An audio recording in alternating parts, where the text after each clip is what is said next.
David se tenait au désert de Ziph, dans un bois, et Jonathan, fils de Saül, se leva et alla vers David dans le bois.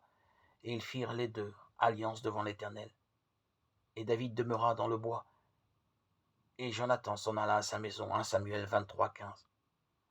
Jonathan n'a pas hésité à donner à David la première place, et même lorsque celui-ci est persécuté par Saül, son attachement pour lui ne fléchit pas.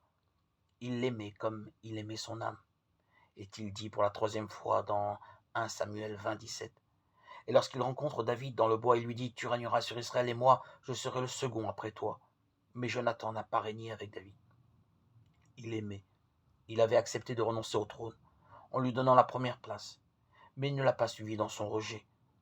Lorsque David a dû s'enfuir, Jonathan a pleuré avec lui, mais David se leva et s'en alla. Et Jonathan entra dans la ville. Lorsque 400 hommes rejoignent ensuite David dans la caverne d'Adoulam, Jonathan n'était pas avec eux.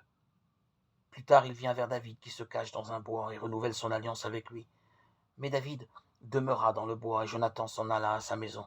Il n'a pas souffert avec David, n'a pas partagé son opprobre d'être comme une perdrix poursuivie dans les montagnes. Resté attaché à son père et à sa maison, il sera tué lorsque le jugement les atteindra. Quel exemple pour nous. On peut aimer le Seigneur, s'attacher à lui de tout son cœur, accepter même de renoncer à bien des choses pour lui donner la première place dans notre cœur. On peut même le servir et pourtant ne pas le suivre. C'est très solennel. Jésus a dit, si quelqu'un me sert, qu'il me suive. Et où je suis, moi, là aussi sera mon serviteur. Jean 12, 26.